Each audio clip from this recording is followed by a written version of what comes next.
నమస్కారం. మణి మాటలో మాట్లాడుతున్నట్టుగా చాలా సంతోషంగా ఉంది. నిన్న చూస్తూ అమెరికాలో ఒక టక్కన పడేశారు. కొంతవరకు ఎన్‌విడియా పెంచినట్టు పెంచారు. బావుందని. దాని తర్వాత గట్టిగా కింద దించేశారు. దించిందా. అది పడింది 2% నాస్డాక్ పడింది. ఇదొక మైనర్ కరెక్షన్. ఇప్పుడే ట్రెండ్ కరెక్షన్ అయిందంటే ఒక 20 పాయింట్స్ హైయెస్ట్ పాయింట్ నుంచి అయిందంటే అది కరెక్షన్. లేసా అని అన్నట్టుగా. ఇదిలో కూడా ఒకటి చేశారు. క్రిప్టోని గట్టిగా చేశారు. $22,000 డాలర్స్‌కి వచ్చేసింది. $86,000 వచ్చేసింది. $40,000 కరెక్షన్ దగ్గర. 90,000లో ట్రంప్ సంతోషంగా ఈటీఎఫ్ ఆరంభించారు. ఈటీఎఫ్‌లో ఎవరో దాని మీద తల మీద వైట్ గుడ్డ. ఇప్పుడు 86 బిట్‌కాయిన్. అదే లెవెల్‌లో హెచ్‌డిఎం కూడా కరెక్ట్ అయింటది. మిగతా అంతా ఇది కనిపించుకున్నట్టుగా ఎక్కడుంది ట్రవల్ ఎక్కడుంది ఏంటి అన్నట్టుగా ఉంటుంది. $2 ట్రిలియన్ మీద క్రిప్టోలో ఖాళీ. ఈ చిన్న దెబ్బని చెప్పాం కదా మనం స్టాక్ మార్కెట్‌లోని. దాంట్లోనే $2 ట్రిలియన్ దాంట్లోనే అవుట్ అని చెప్తున్నారు. ఇండియా తలకు మార్కెట్ క్యాప్‌ను 5 ట్రిలియన్. అమెరికా హచ్చని తుమ్మిన దన్ను $2 ట్రిలియన్ ఖాళీ అయిపోయింది. మంతలకు మార్కెట్ దీనికి ఖాళీ అయిపోయింది. ఇప్పుడు తుమ్మాలా లేదా అని మార్కెట్ చూస్తూనే ఉంది. దీంట్లో క్రిప్టో చూసారంటే జస్ట్ $45లోనే 30% ఫాల్. ఆ 30% ఫాల్‌ను సరిచేయను 30% జంప్ ఉండాలి. దీనివల్ల మేము చెప్పింది ఇలాంటివన్నీ వద్దు. క్రిప్టో ఇది అని పక్క దగ్గరికి వెళ్ళకండి అనగా మీకు చెప్పాను. ఇండియా ఇల్లీగల్ వేసిన డబ్బు కూడా తీసుకోవడం అవ్వదు. అలాగా మింగి కక్కలేక చూడవలసిందే. మార్కెట్ తగ్గుతూనే ఉంటుంది. క్రిప్టో వేసిన అందరూ అదో గతి. దాని తర్వాత ఇవాళ గోల్డ్ ఏమో మళ్ళీ ఇవాళ పడింది. ₹40 పడి 11,460లో ఉంది. సిల్వర్ ₹169 అంటున్నారు. అది కొన్న వెల, అది అమ్మిన రేటు మీరే చూసుకోండి. ఇది ఓవరాల్‌గా చూసామంటే చాలా ప్రెషర్‌లో ఉంది. ఇండియాలో స్టాక్ మార్కెట్ టక్కని పడేశారు. 110 పాయింట్లు. నేలకు ఎన్నట్టుగా వెళ్ళి ఆల్ టైమ్ హై కొడుతుందన్నట్టుగా ఉన్న టైంలో ఇంకొంచెం తగ్గించి ఇవాళ 110 పాయింట్లు మైనస్‌లో ఉంది. ఇప్పుడు యునైటెడ్ స్టేట్ డాలర్ ఏమో 86లోనే ఉంది. ఏ న్యూస్ వచ్చినా కూడా ఆర్బీఐ డాలర్‌ని సప్లై చేస్తూనే ఇది మార్కెట్ తలక గతి. అమెరికా తల గతి ఇండియాకి వస్తుందా? కంపల్సరీ వస్తుంది. ఎప్పుడు వస్తుంది అన్నది క్వశ్చన్ మార్క్. ఇండస్ఇండ్ బ్యాంక్ తలక ఆనంద్ ఏమో ఇంటర్వ్యూ ఇచ్చారు బ్లూంబర్గ్‌లోని. ఒకవేళ లాస్ అనేది నెగెటివ్‌కి వెళ్ళింది. నెక్స్ట్ ఇయర్ పాజిటివ్ చేసేస్తాం. మాకు చాలా సీనియర్ పొజిషన్స్ ఖాళీగా ఉన్నాయి. ఇంకొంచెం ఖాళీ చేస్తాం. ఇంకా మందిని పంపించేస్తామని చెప్తున్నారు. మేము కొత్తగా మనుషులు తెస్తున్నాం. యాక్సిస్ బ్యాంక్ నుంచి ఫేవర్‌గా తీసుకెళ్తున్నారు. వారు యాక్సిస్ నుంచి వచ్చారు. ఇండస్ఇండ్ బ్యాంక్ ఏం చెప్తున్నారంటే మా క్యాపిటల్ ఏంటి వద్దు. నా దగ్గర ఇంకా క్యాపిటల్ ఉంది అని చెప్తున్నారు. ఎకనామిక్స్ టైమ్ ఏం చెప్తున్నారు? కాన్ఫిడెన్స్ క్యాపిటల్ అని మేము రైజ్ చేస్తాం అనుకుంటున్నారు. కాన్ఫిడెన్స్ క్యాపిటల్ అంటే ఇన్వెస్టర్స్ ఏమో మేము అందరూ సరి చేసేసాం. ఈ రేట్‌లోనే ఇన్వెస్టర్స్ ఇన్వెస్ట్ చేయడానికి రెడీగా ఉన్నారు. మాకు కొత్త ఇన్వెస్టర్స్ వస్తారు. అది చూపెట్టిన క్యాపిటల్ అవుతా. ఇండస్ఇండ్ రైజ్ చేస్తుందని అంటున్నారు. కంపెనీ లేదు మాకే విషయం తెలియలేదు. మీకెప్పుడు తెలుసు? మాకు ఆ డబ్బులు అవసరం లేదని ఇండస్ఇండ్ చెప్తున్నారు. జేఎస్ లైఫ్ సైన్స్ ఏం చేస్తున్నారు? ఈక్విటీ ఇష్యూ అని చేసి ఇవాళ 5,000 క్రోర్స్ రీచ్ చేయాలని చూస్తున్నారు. లార్సన్ అండ్ ట్రిబో ఏం చేస్తున్నారు? High and advance manufacturing semiconductors తెస్తామని అంటున్నారు. టాటా ఎలక్ట్రానిక్స్ చూసి కాపీ చేస్తున్నారని. వాళ్ళ దగ్గర కూడా సెమీ కండక్టర్ డిజైన్స్ అన్నీ ఉన్నాయి. మేము end to end semi conductor manufacture చేస్తామని అంటున్నారు. ఇండియా ఆల్రెడీ ఎన్ఎన్టీ డిఫెన్స్‌లో ఉంది.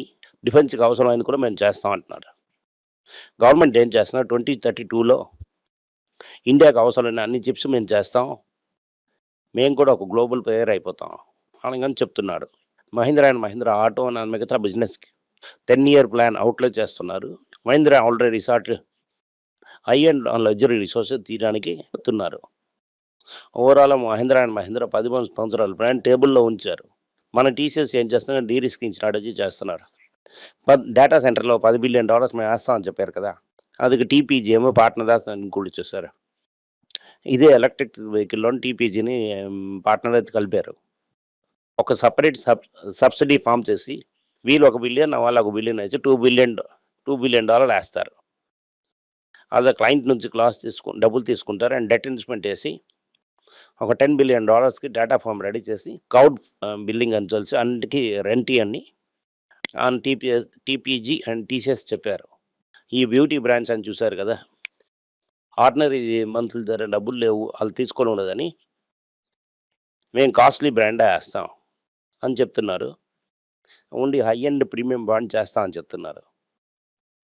ఇలా రిలయన్స్ అండ్ సఫోరాతో టైప్ చేసి హై అండ్ బ్రాండ్ లాంచ్ చేస్తా అంటున్నారు. స్విగ్గీ చూసారంటే 10,000 కోట్లు రేట్ చేస్తానని చెప్పి ఇమీడియట్లీ టక్ కింద పడి ఐపీఓ ప్రైస్ కన్నా కింద తెచ్చేశారు. 36% ఖాళీ. ఇప్పుడు ఇండియాలోని ఇలాగ ఎక్స్పోర్ట్ లీడ్ చేస్తుందండి. ఐటీలో ఎలక్ట్రానిక్స్ లీడ్ చేస్తున్నది. యాపిల్కి ఏమో ట్రంప్ బాగవుతారేమో మనకి ఎగ్జామ్షన్ ఇచ్చారు, తారీఫ్ ఎగ్జామ్షన్స్. ఈ ఎలక్ట్రానిక్స్ ఇండియా వదిలేసి లీడ్ చేస్తూనే వెళ్తున్నట్టుగా ఉంది. దీని తర్వాత అదాని ఏం చెప్తున్నారంటే చాలా కాలం అయింది నేనేంటో చేయలేదని, జేపీ స్టాక్ అంతా మీరు ఉంచుకోండి అని గవర్నమెంట్ బ్యాంక్ సబ్సిడీ కోర్టులో చెప్పి అదానికి జేపీ అసెట్స్ ఇవ్వబడుతుంది. అమెరికాలో హరిజాన్ ఏం చెప్తున్నారంటే ఒక పెద్దది అవుతుంది, దాంట్లో జాబులని కట్ చేస్తాం అలాగని చెప్పి 13,000 మంది జాబులు తీసి థ్యాంక్ యూ వెరీ మచ్ అని చెప్పేశారు. ఓవరాల్ చూసామంటే ఈ ఏఏ రిజల్ట్స్ వచ్చినది, ఈ ఎన్విడియా మా రిజల్ట్స్ వచ్చిన తర్వాత మార్కెట్లో పెంచి అలాగే నొక్కేశారు.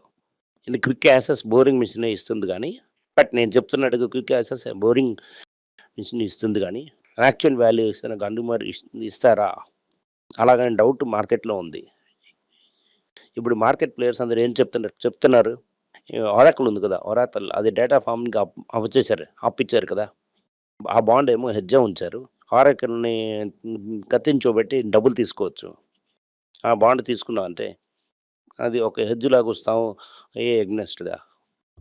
ఎలాగైనా వాళ్ళ దగ్గర డబ్బులు ఉంది కాసుని తీసుకోవచ్చు అని వచ్చిన ప్రాఫిట్ అంతా లోన్కి ఎగ్నెస్ట్గా చూద్దాం ఒక హెడ్జ్లా కన్సిడర్ చేసి అలాగని తీసుకుంటున్నారు.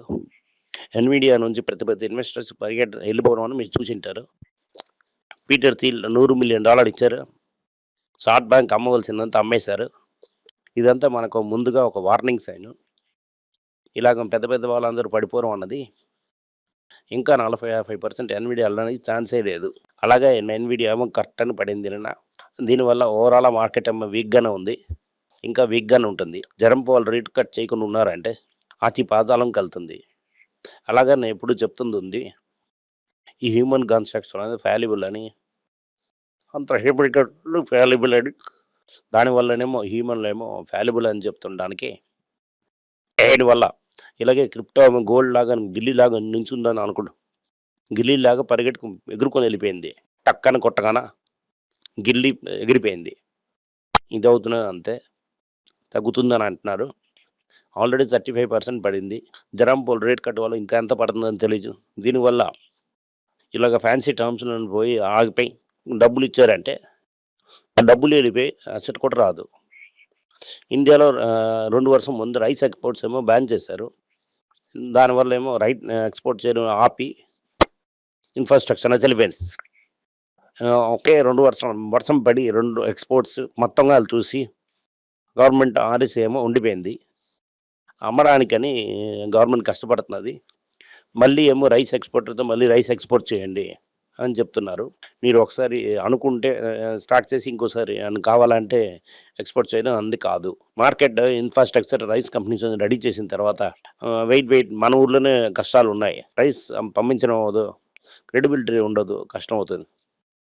అదే కంపెనీ అని చెప్తున్నది. ఈ స్టాప్ వేళ ఏమో రైస్లో చేశారంటే చాలా కష్టం అవుతుంది. ఇవాళ డైలీ ట్రేడ్లో ఏమో కర్ణాటక రేట్ ఏమో 10% పెరిగింది. ఇది పెట్టడానికి ఏమో స్పెషల్ కాజ్ చేయట్లేదు, మార్కెట్లో చూసాం.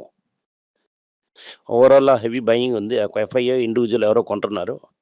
ఆల్రెడీ ఈ 9-10% డే $185 ట్రేడ్ అవుతున్నది. చాలామందికి ఏమో ఇది మిస్ చేసినట్టుగా ఉంటుంది. ఇలాంటి కన్సిడరేషన్ ఆపరేషన్ వస్తున్నప్పుడు 1-2 అని కన్సిడర్ చేయమని చెప్తూనే ఉన్నాను. ఎప్పుడు ఇలాగ డక్కని 10% పెరుగుతుందని తెలీదు. కలకత్తా స్టాక్ ఎక్స్‌చేంజ్‌లో మొదట ఐటీసీ కథ స్టార్ట్ చేశారు.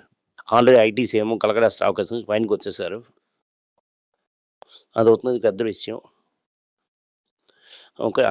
ఇప్పుడు ఎన్ఎస్‌సి, బీఎస్‌సిలోనే ఐటీసీ అండ్ కలకత్తా స్టాక్ ఎక్స్‌చేంజ్‌లో ఐటీసీ లేదు. One of the oldest exchange అది. అదవుతుంది ఇవాళ మార్కెట్ న్యూస్.